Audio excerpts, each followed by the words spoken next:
que concede-nos esta oportunidade de estar aqui na sua bendita presença para adorar a Deus com os irmãos nesta manhã. Gostaria de abrir a Bíblia juntamente com os irmãos na temática escolhida e que os irmãos escolheram para fazer parte do 12º aniversário, 22º aniversário desse grupo de jovens. Isaías, capítulo de número 62 e o verso de número 3. Enquanto você procura na sua Bíblia, gostaria de estar fazendo as minhas considerações e agradecimento ao pastor Alessio, ao nosso irmão Rodrigo, nosso irmão Raimundo, a todos os irmãos que nos recepcionaram quando chegamos aqui nesta casa. Que Deus possa continuar vos abençoando também. Parabenizo este grupo de jovens.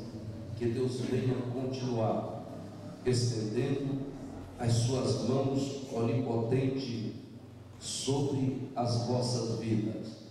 Eu falo e faço minha uma expressão na Bíblia que diz, e que eu acho interessante, que em todo o tempo sejam alvas as vossas vestes e nunca falte o óleo sobre as vossas cabeças.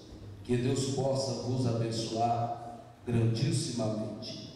Isaías capítulo de número 62, verso de número 3. Quem achou, diga amém. Amém. Diz assim a palavra do Senhor: e serás uma coroa de glória na mão do Senhor, e um diadema real na mão do teu Deus. Eu vou ler somente uma parte que Deus me tocara nessa manhã, que diz assim: e serás uma coroa de glória na mão do Senhor. Vamos lá, irmãos, essa parte do 3, 1, 2, 3, todo mundo junto, 1, 2, 3. E serás uma coroa de glória na mão do Senhor. Foi fraco, irmãos, dá para fazer melhor. Vamos lá, 1, 2, 3. E serás uma coroa de glória na mão do Senhor. Tome o seu assento, por gentileza, nesta manhã, dando glória a Deus.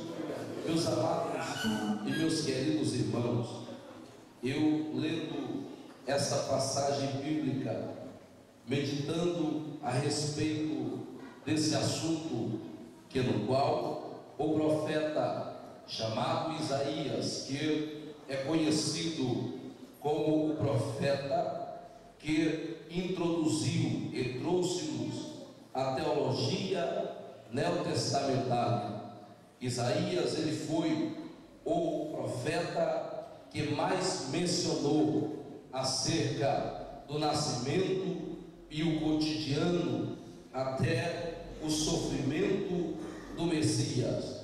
Esse homem chamado Isaías, ele teve o privilégio de escrever acerca da vinda do bondoso Salvador. Quando ele escreve esse capítulo de número 62, na verdade, esse texto, entre o capítulo 60 e o 62, é um texto único e trata a mesma ideia. Isaías está falando acerca do momento em que Deus vai exaltar Jerusalém, porque Deus vai exaltar pregador, porque em alguns capítulos anteriores ele falou acerca do cativeiro, que Deus ia levar a sua nação para ser cativa, para sofrer as consequências do seu pecado. Após um certo período de tempo,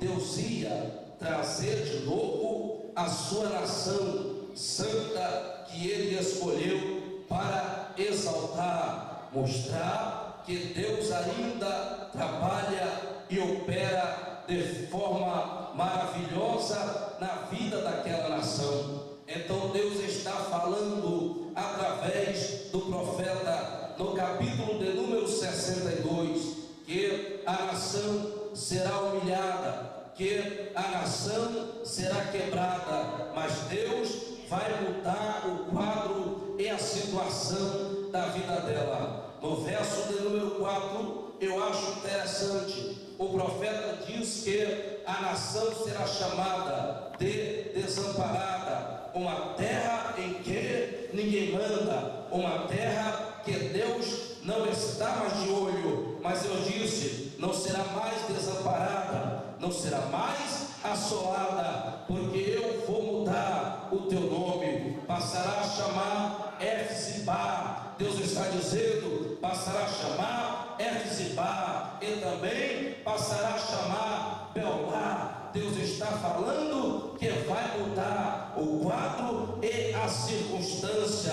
de Jerusalém. Deus disse que quando trouxer Jerusalém novamente, Jerusalém será a coroa do Senhor, Jerusalém será a coroa de glória na mão do Senhor, porque Deus usa esta expressão dizendo que Jerusalém será a coroa de glória. Deus não usa outra expressão, outra figura de linguagem, mas Deus disse que Jerusalém será a sua coroa, porque a coroa, por incrível que pareça, ela nunca fica escondida, ela sempre fica na cabeça do rei. O rei, ele é visto, ele é medido segundo a sua coroa. Se ele tiver uma coroa de cobre, alguém vai dizer, esse rei é pobre demais, esse reinado não nos serve. Se o rei tiver uma coroa de ferro, alguém vai dizer, esse rei é pobre demais, a sua coroa é coroa de ferro. Mas o rei nosso Deus tem sobre si coroa de glória. E como eu sei que essa coroa não é coroa de cobre, não é coroa de bronze, não é coroa de ferro, não é coroa de papel, não é coroa de pau, não é coroa de barro, como eu sei que essa coroa é uma coroa de ouro, porque o meu Deus, meus irmãos, ele não conta e não usa qualquer coisa. O meu Deus, ele busca e procura somente coisa boa. Então diz o texto que ele vai pegar a cidade santa, e essa cidade será para ele uma coroa de glória, uma coroa de ouro, de certa forma que todos que olharem e verem na sua cabeça vão dizer, esse rei é poderoso, esse rei ele manda, esse rei ele é rico, esse rei ele pode. Por quê? Por causa da coroa que está sobre a sua cabeça. Eu tenho uma palavra profética para você aqui nesta manhã. Vou dizer que Deus está procurando alguém, uma coroa de glória aqui nesta manhã. Quando eu olho, meus irmãos, para a Bíblia Sagrada, eu vejo Deus procurando e buscando duas coroas de glória, e Deus sempre encontra e acha em períodos de crise. Deus sempre encontra e acha em período de crise. Primeiro livro do profeta chamado Samuel. Esse livro é o livro que eu mais gosto de ler na Bíblia Sagrada. O livro de 1 Samuel, ele fala acerca de 7 personagens principais. Logo no primeiro capítulo mostra Elcana, um homem de Ramadais a vinho, depois Sofia, depois mostra uma mulher chamada Penina, depois mostra outra mulher chamada Ana. No desenvolver da história aparece o sacerdote Eli. É exatamente nesse contexto, nesse período em que Eli era o 14º juiz de Israel. Eli foi um homem levantado debaixo das visões. Segundo a história, Eli, ele tinha o seu profeta, o seu ministério voltado para as revelações e para as visões. Mas passando-se os períodos e e os anos, ele se acostuma com a sua vida de qualquer jeito. Ele passa a apostatar das visões e da fé. Neste momento, meus irmãos, Deus opera de forma milagrosa na vida de Ana. Diz o texto que Ana, ela era estéril.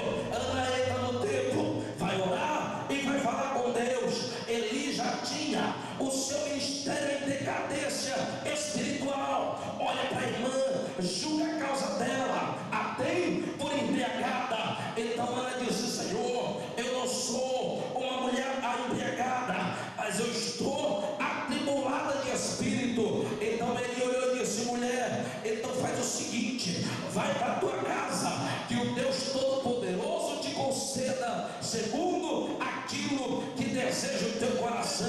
Diz a Bíblia que no decorrer dos períodos nasce o moço chamava-se Samuel. Esse Samuel vai ser a coroa de glória que Deus está e vai procurar para colocar de frente da nação de Israel. Esse Samuel, meus amados irmãos, Deus levanta ele com um ministério diferente do ministério de Eli. O ministério de Eli era o ministério das visões. Samuel foi o profeta levantado e o seu ministério era o ministério da audição. E o que é isso? Ele via, Samuel ouvia. No capítulo de número 3 de 1 Samuel, diz o texto sagrado que Samuel crescia e o Senhor era com ele. Diz o texto sagrado que a palavra de Deus era de grande valia, que Deus não se manifestava nem através de revelação e nem através dos seus oráculos ou os seus santos profetas. Diz a palavra do Senhor que antes que a lâmpada da casa de Deus se apagasse, Deus desperta a sua coroa, chamado Samuel. Esse Samuel aqui, ele tem cerca de 13 anos de idade, aproximadamente. A ideia que a Bíblia diz, antes que a lâmpada de Deus se apagasse, Deus estava dizendo, em uma linguagem contextualizando, a lâmpada da casa de Deus, ela se apagava por volta das 6 da manhã e era reacesa às 6 da tarde. Queimava óleo, o pavio queimava no período de 12 horas, das 6 da tarde às 6 da manhã, e apagava às 6 da manhã e era reaceso às 6 da tarde. E de quem era pregador a obrigação de acender o pavio da lâmpada? De Ófni e de Finéias, filho de Eli. Mas eles não queriam estar ou ser paciente, esperar acordar cedo para apagar e para acender. Eram homens que não tinham compromisso. Samuel cresceu no contexto de Ófni e Finéias, o contexto de vício.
O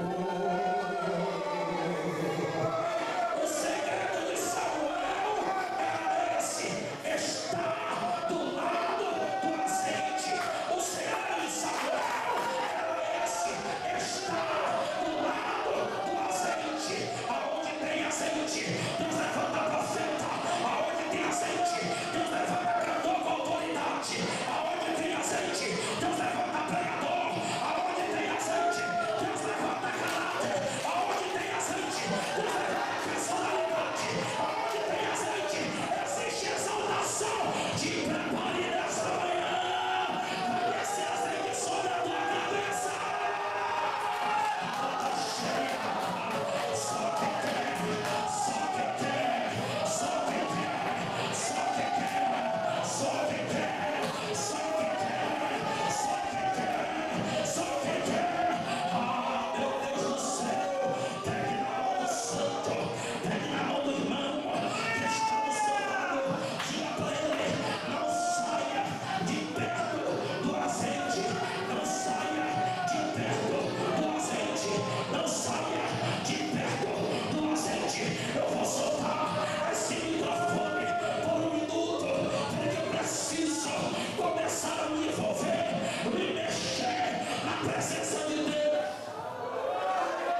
dar-te-ei a casa de Jessé, o belemita. Quando Samuel chega na casa de Jessé, o belemita, ele chega na casa, começa a mostrar, e ele diz: Jessé, meu filho, Deus me mandou aqui, porque Deus tem escolhido dentre teus filhos um sucessor para ser rei em Israel. Jessé olha, Jessé acha bonito, então Jessé começa a mostrar todos os seus meninos.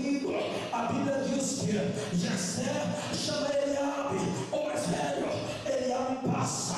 Samuel, quando vê Eliabe, Samuel se levanta. Samuel pega o seu vaso de azeite para ungir Eliabe. Deus disse: Samuel, meu filho, eu não te chamei para ver, eu te chamei para ouvir. Não atenta-te para a aparência, porque o Deus não olha como você vê. Eu sou o coração do homem. Isso é profético demais, isso é coisa tremenda. Deus é o único que confunde as coisas, Deus é o único que muda as coisas. Deus trabalha do jeito que Ele quer. Deus não precisa de ajuda de homem. Se Deus quiser exaltar uma pessoa sem analfabeto, que não sabe falar direito, Deus exalta. Se Deus quiser exaltar uma irmã que não sabe cantar muito bem, Deus exalta. Porque tudo é dele, a glória é dele. Ele faz como Ele quer. Deus não olha a aparência do homem. A cheia manda que desce. A cheia passa-se mais um, passa-se o segundo, filho de Jessé, passa o terceiro, passa o quarto, passa o quinto, passa o sexto, passa o sétimo. Então Samuel olhou e viu que na fila não existia mais nenhum dos filhos de Jessé. Quem sabe o profeta pegou o seu chifre de azeite, que continha cerca de 800 ml ao litro e 200 de azeite. Quem sabe o profeta pegou o seu chifre de azeite e foi-se embora, chutando pedra, cabeça abaixo, dizendo: Deus, tu me tirou do meu conforto, me mandou na casa errada. Aqui não tem rei nenhum, aqui não tem ninguém. Deus disse: Samuel, volta, pergunta para Jessé se ainda existe alguém na casa dele. Samuel volta e disse: Jessé, me desculpa uma coisa, deixa eu te fazer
pedras preciosas.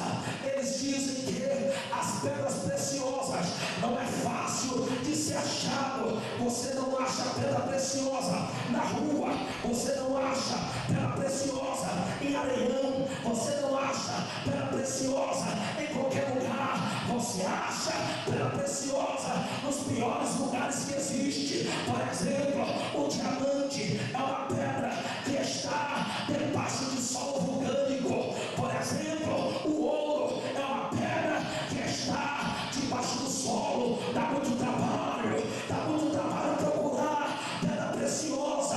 E como Deus procura? Deus não entra nos grandes centros de São Paulo, Deus não vai na 25 de março, mas Deus ele entra nos piores lugares, aonde o governador não entra, o prefeito não entra.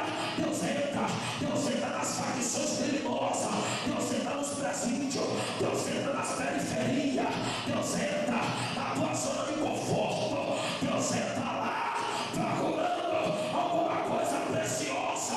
Deus está procurando joia aqui nesta manhã. Deus está procurando joia aqui nesta manhã. Deus está procurando joia aqui nesta manhã. Deixa eu ver se Deus te achou. Levante a mão. Segura a mão.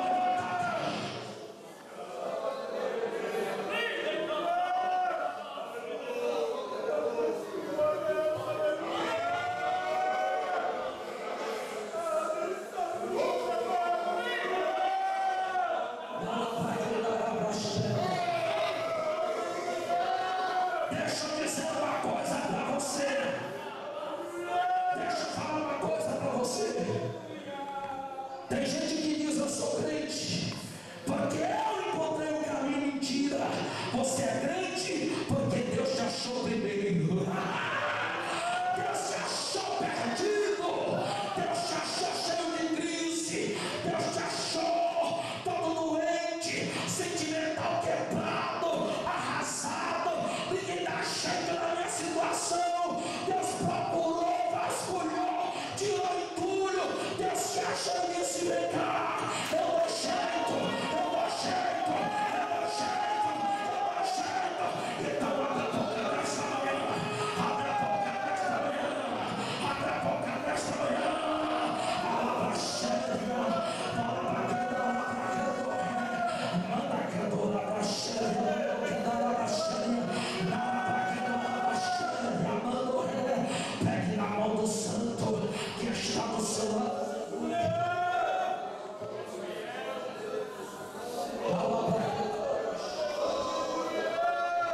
Diga para ele: joia preciosa. Deus te achou.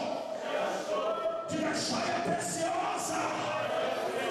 Deus te achou. Meu Deus do céu.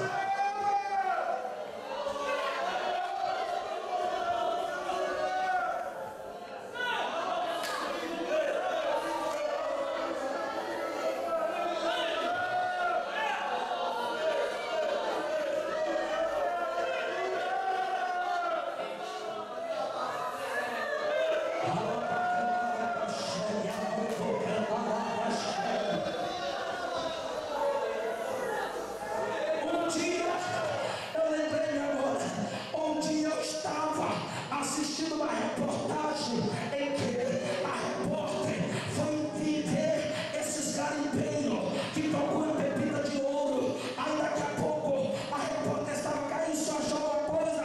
Achei não, ela ouviu um grito lá de baixo: achei ouro, achei. Ela disse: o que está acontecendo? Saiu correndo para ver. O camarada estava: achei ouro, achei ouro, achei ouro. Achei ouro, irmãos. Eu vejo Deus da mesma forma. Quando Deus encontra alguém para colocar a sua coroa, Deus está dizendo: achei ouro, achei ouro, achei ouro, achei ouro, achei ouro, achei ouro, achei ouro, achei ouro, achei ouro, achei ouro, achei ouro, achei ouro. Sinta na minha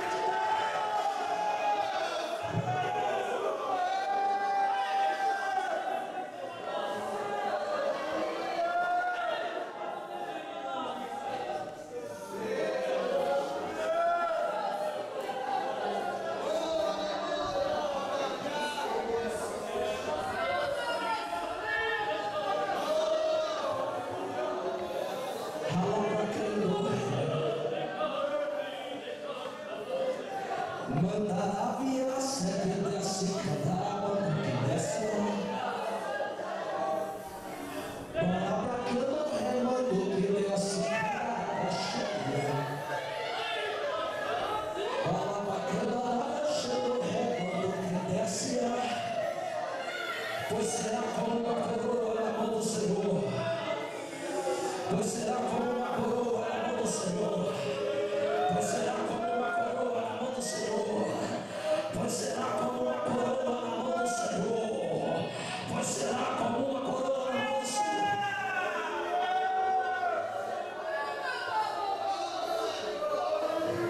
Eu quero ouvir você adorando a Deus nesta manhã. Eu quero ouvir você adorando a Deus nesta manhã. Eu quero ouvir você adorando a Deus nesta manhã.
Segure na mão desta coroa, segure na mão desta pedra preciosa, segure na mão dela. E diga: pedra preciosa, você já está na mão do Senhor. Da mão de Deus ninguém tira, irmão.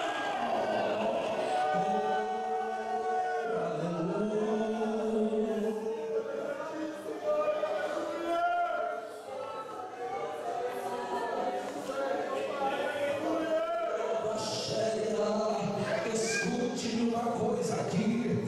Deus encontra esse moço chamado Davi na casa de seu pai, escondido. Escute uma coisa: a pedra preciosa, ela precisa passar pelo processo de lapidação. No caso de ouro, precisa derreter, tirar as impurezas. Escuta, olhando para Davi e para a sua história, eu vou entender que Davi, ele estava debaixo desse três processos. O primeiro processo na vida de Davi, diz a Bíblia Sagrada que Davi, ele era ruivo. E o que é o ruivo pregador? Na cultura hebraica, os senhores teólogos sabem disso, que na cultura hebraica, toda criança que nascesse ruivo era considerada maldita ou estava debaixo de maldição. Sabe por quê? Porque tinha a pele de tonalidade avermelhada e era considerado descendente direto de Adão. E quem é Adão? Adão é o primeiro pai,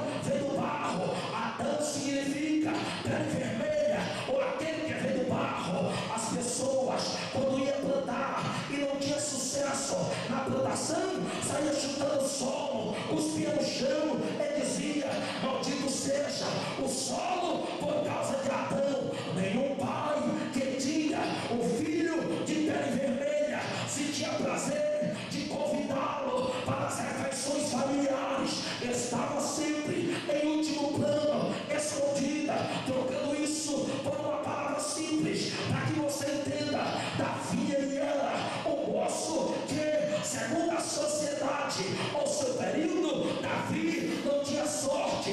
Quem sabe, meus irmãos, Davi, ele fosse uma pessoa crente, e bem crente mesmo, orava a Deus, mesmo no anonimato.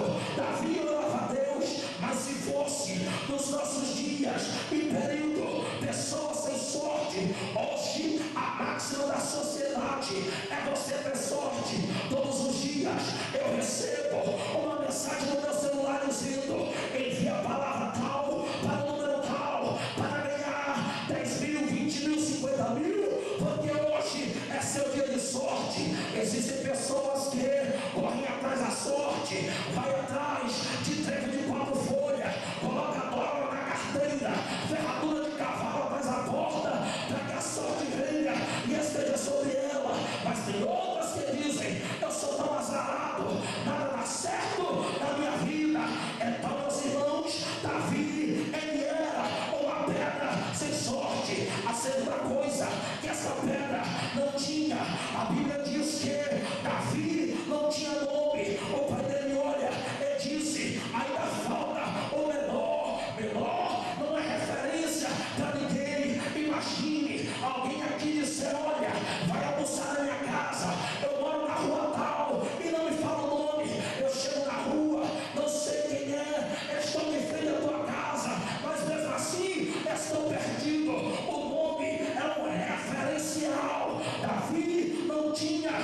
O pastor de ovelha, ele saía às 6 horas da manhã e só voltava quando o sol se punha.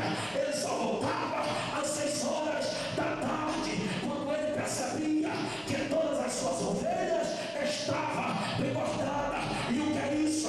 Davi não tinha um amigo influente para ajudá-lo, para crescer ministerialmente, para crescer no ramo da pregação. Mas mesmo assim, meus irmãos, sem sorte ou com sorte, sem nome ou com nome, com amigo ou sem amigo, Deus já estava olhando lá do céu para a sua pedazinha preciosa. Deus já estava dizendo: eu vou tirar Saul e vou colocar esse menino no lugar dele. Essa pedra, essa coroa, eu vou andar de mão dada com ele. Aonde ele for, eu irei. Aonde ele caminhar, eu caminhei. Salmo de número 89, versículo de número 19, diz o escritor Etã, no cativeiro babilônico. Etã diz assim: então em visão falaste do teu santo. Deus já estava cogitando a possibilidade, antes mesmo de Davi ser alguma coisa. Salmo de número 23, verso 5, Davi disse: prepara uma mesa para mim na presença dos meus irmãos. Essa é a tradução correta. Na presença dos meus irmãos, eu unge a minha cabeça com óleo. 1 Samuel, capítulo de número 16, verso de número 13, diz o profeta, que diz o texto, que quando Davi se aproxima, Deus olha e disse: Samuel, vai depressa, derrama o azeite sobre a cabeça do menino, porque ele que é o teu escolhido e provido de um rei. Levante a mão, segura a tua mão levantada, que isso é profético sobre a tua vida.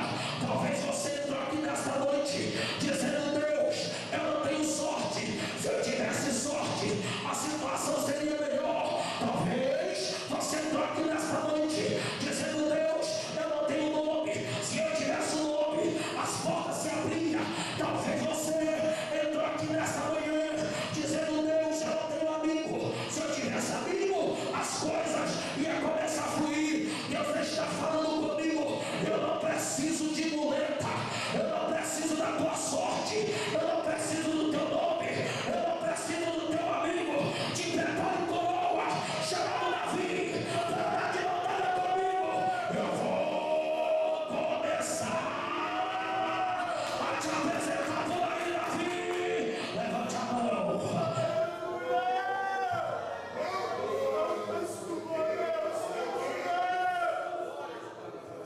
Nada vai chegar.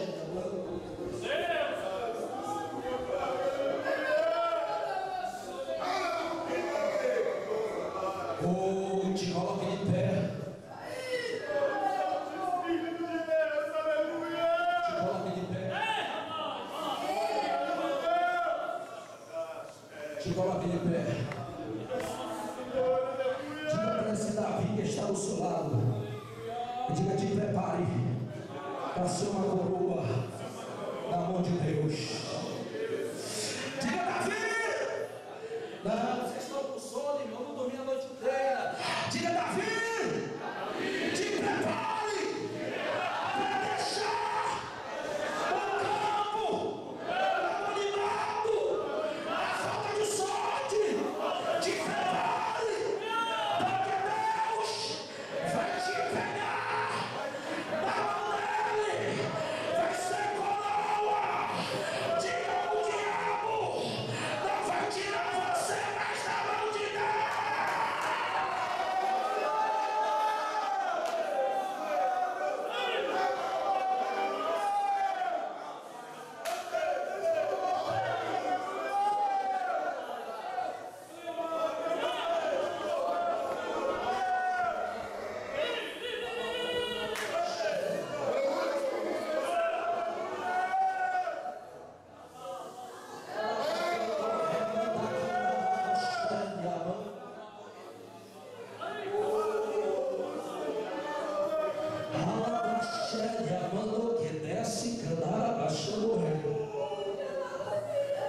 Desceu uma revelação de Deus agora. Desceu uma revelação de Deus agora. Veja a oração de Davi no Salmo 23, verso 5. Prepara uma mesa para mim na presença dos meus irmãos. Nunca teve a oportunidade de participar de uma festa familiar. A família escondia, não estava em evidência. Então ele disse: Deus, eu quero que o Senhor prepare para mim uma mesa na presença dos meus irmãos. Eu quero que ele a me veja. Eu quero que todos os meus irmãos vejam que eu sou homem de Deus.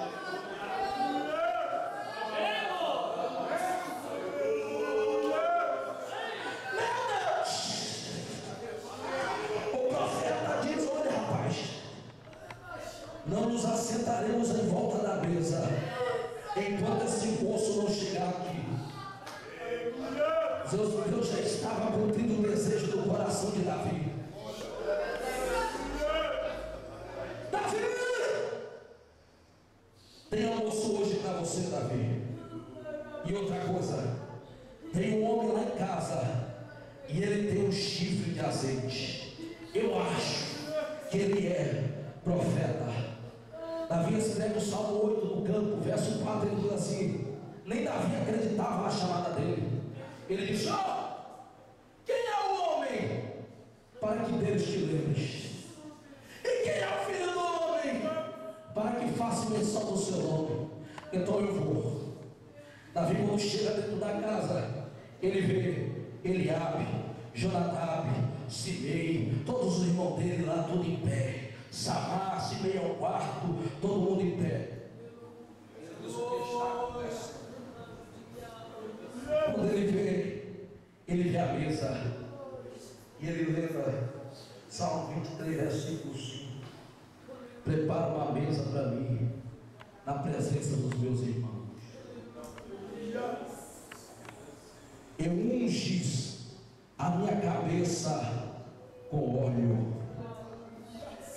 Escute. Existem 3 tipos de unção na Bíblia Sagrada. Quanto tipo? Primeiro tipo, unção comum. Segundo, unção medicinal. Terceira, unção sagrada. Dentro da unção sagrada existem mais 3 tipos de unção: profética, real e sacerdotal. Davi nunca quis ser rei. O maior sonho de Davi era ser sacerdote. Essa unção que ele pede aqui não é unção de rei, ele está pedindo unção de sacerdote. Porque o maior desejo de Davi era estar na presença de Deus. O maior desejo da coroa é estar ou na cabeça ou na mão do rei. Quando está na cabeça, quer dizer, o rei tem todo o domínio. Ele faz comigo aquilo que ele bem entender. Quando está na mão, o rei está dizendo: eu acabei de vir de uma batalha, aqui está a coroa, sai de lá vitorioso.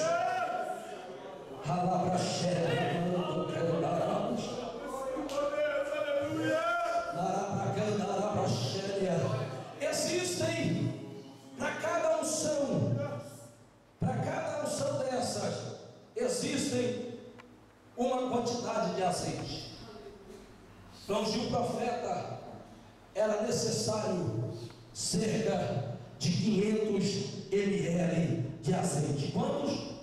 500 ml de azeite. A 800 ml. A 800 ml. A unção profética poderia ser escondida. Com licença aqui, irmão Rodrigo. Eu poderia pegar o vaso aqui e derramar azeite na cabeça dele, meia-noite ninguém estava vendo. Mas outro dia ele estava profetizando e todo mundo dizia: olha, esse é profeta. Tem unção de profeta. A unção real